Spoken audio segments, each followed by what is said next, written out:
안녕하세요. 소설의 크게입니다. 여러분 2020년 어떻게 마무리하고 있으신지 모르겠네요. 저 같은 경우에는 이번에 2020년에 예상을 한번 했었어요. 연초에. 그리고 2019년 말 2020년 초쯤에 이렇게 생각을 했었습니다. 시장이 좀 좋지 않을까? 2020년은 상당히 좋을 것 같다. 그래서 막 그런 것도 올렸죠. 킁킁 하면서 돈 냄새 안 나요? 막 이런 것도 올렸었는데 잠깐만, 이게 냄새 안 나요? 냄새? 이게 바로 돈 냄새입니다, 여러분. 돈 냄새가 나긴 났어요. 근데 피 냄새도 같이 났어요, 이번에. 돈 냄새가 나기는 했지만 캐치하지 못했던 건 피 냄새였어요.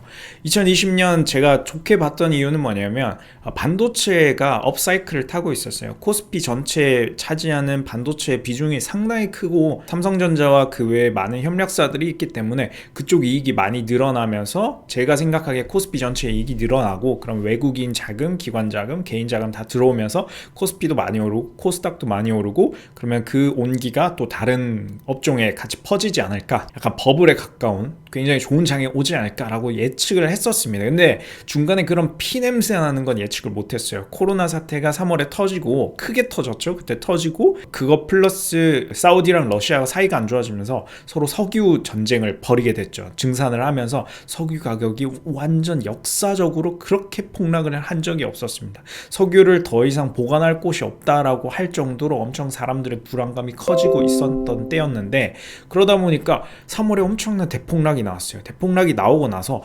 똑똑한 스마트 개미들, 동학 개미들이 힘을 실어주고, 연준에서, 한국은행에서 통화정책을 강하게 쓰고 각국들이 돈을 많이 풀었어요. 재정정책도 크게 써주면서 장이 급반등하기 시작했습니다. 그러고 나서 7, 8월 정도 그리고 10월 정도 왔을 때 제 생각에는 이제 미국 대선도 끝나고 나면 조금 안정세는 되겠지만 그때 개별 장세가 좀 펼쳐지지 않을까, 지수는 보합선에서 머물다가 개별 종목선에서 교체가 일어나지 않을까라고 생각을 했었는데, 그런 거 다 무시하고 저금리 기조가 강하게 들어오고 연준이 엄청나게 펌프질을 해댔죠.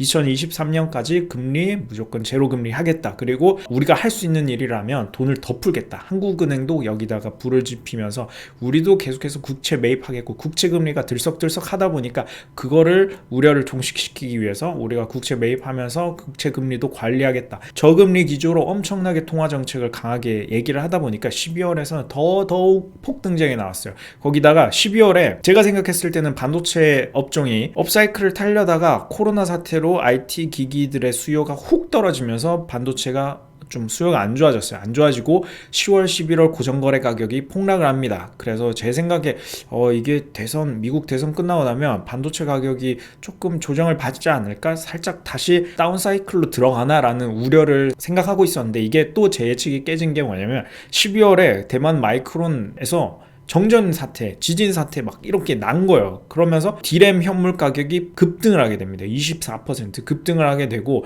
미국의 데이터 센터 업체들이나 아니면 뭐 PC를 만드는 그런 업체들도 심리적으로 타격을 받게 되는 거죠. 디램 가격 오르는 거 아니야? 라고 하면서 조금, 그리고 디램 고정 가격이 떨어진 거를 확인을 한 다음에 그 업체들도 엄청나게 거래를 뽐뽐 해대니까 디램 쪽도 갑자기 급탄력을 받아서 올라가기 시작한 거죠.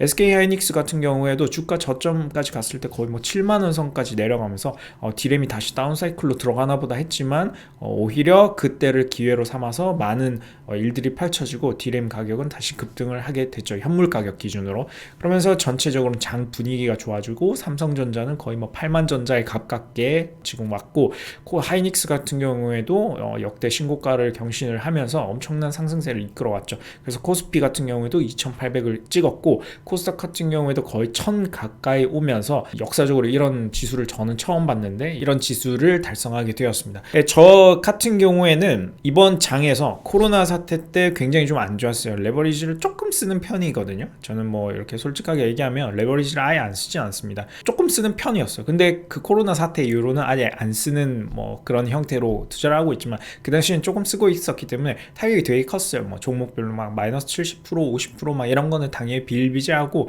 여기서 더 빠지면 나도 많이 힘들 것 같은데 라는 곳에서 이제 급반등이 일어나기 시작했고, 제 계좌는 한 7, 8월 정도에는 2월이랑 좀 비슷해졌어요. 그러니까 코로나 이전 사태를 복구한 게 한 7, 8월 정도였고, 그 다음에 7, 8월을 지나면서 그때도 뭐 코스피 코스닥이 급등을 했죠. 막 쭉쭉 올라가 주면서 제 계좌도 함께 올라왔습니다. 그래서 올해도 어느 정도는 의미 있는 숫자를 달성하지 않았나, 좀 뭐 좋았지 않았나, 농사를 좀 잘 지었다라는 생각은 하고 있어요.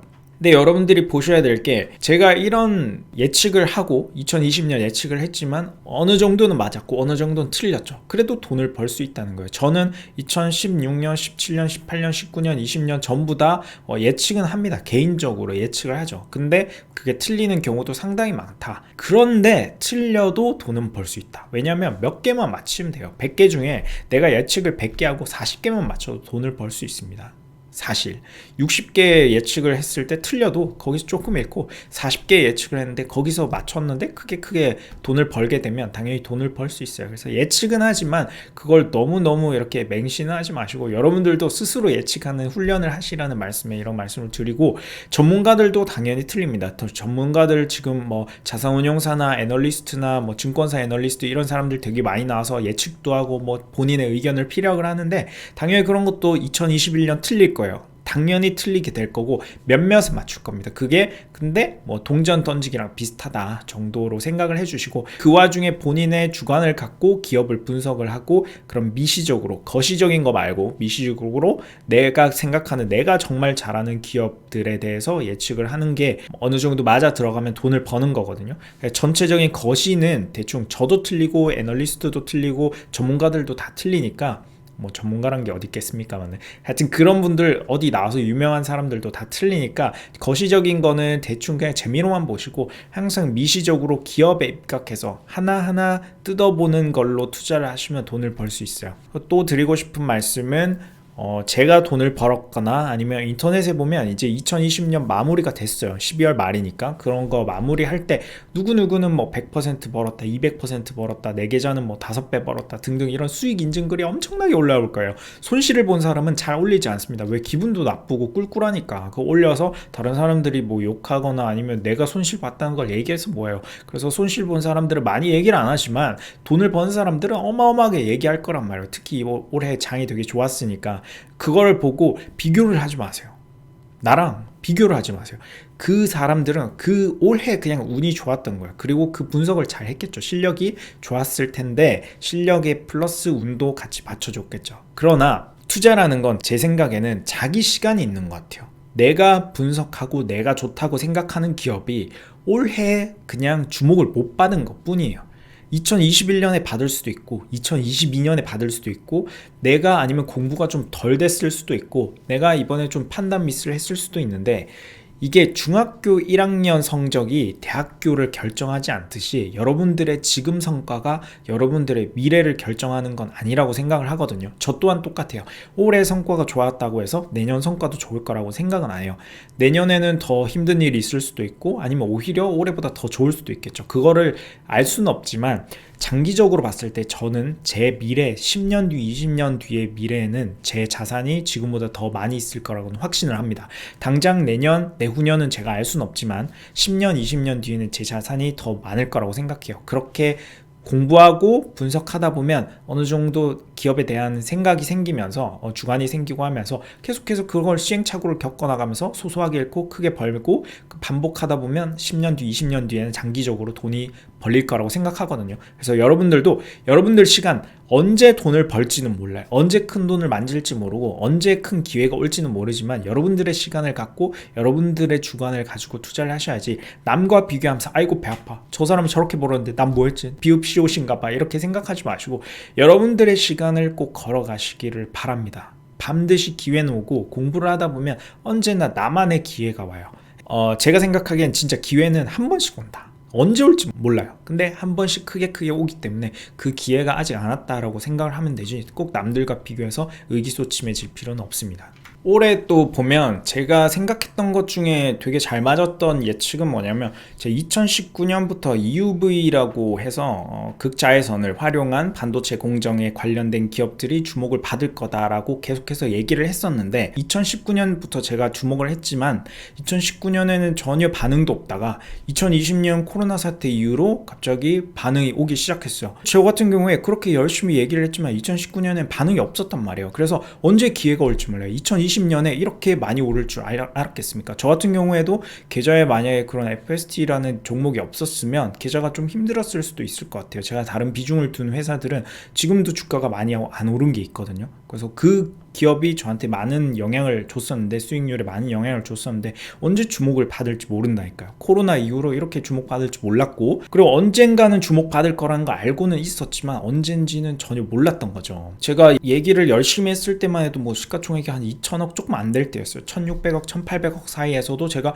EUV가 반도체에 무조건 이렇게 좀 영향을 크게 줄 거다, 그리고 그런 기업들이 주목을 받을 건데 몇 기업이 없다, 전체적으로 상장된 업체 중에 몇 개가 없기 때문에 그 중에 한두 개는 주목을 받을 거라 말씀을 드렸었는데, 뭐 이런 것들은 좀 이번에 크게 주목을 받아가지고 수익률에 큰 영향을 줬죠. 그래서 이런 내 투자 아이디어가 언제 터질지 몰라요. 언제 좋아질지, 언제 주목을 받을지 모르기 때문에 여러분들의 시간을 걸어간다고 생각을 하시고, 그런 강한 투자 아이디어, 좋은 투자 아이디어가 있다면 믿고 기다리는 게 가장 좋습니다. 이게 만약에 단타를 친다고 했으면 뭐 사고 팔고 하다 보면 이게 내가 어떤 큰 상승세를 만들어 나갈 때 내가 갖고 있지 않은 경우가 많아요. 그래서 장기 투자를 하라는 거고, 내 투자 아이디어가 언제 발현될지는 모르기 때문에 장기 투자를 하라는 거야. 그리고 또 주목할 만한 건 당연히 뭐 제가 뭐 우연찮게 말했던 동학개미라는 게 많은 사람들한테 영향을 줘서 많은 투자자분들이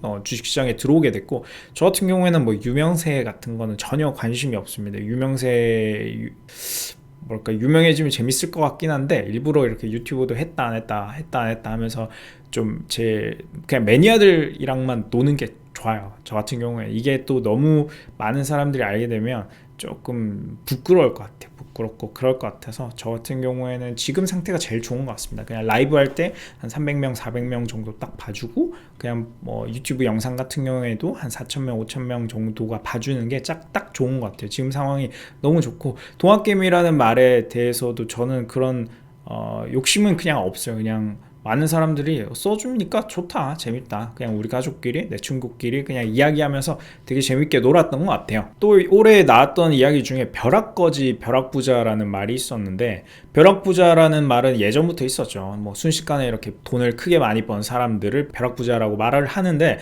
벼락거지라는 말은 이번에 자산을 들고 있지 않은 사람들이 순식간에 상대적으로 박탈감을 느끼면서 내 자산은 전혀 오르지가 않는, 또는 내가 자산을 전혀 보유하고 있지 않은 어떤 20대, 30대 정도의 사회초년생들이 이제 벼락거지가 됐다라는 말이 나왔습니다.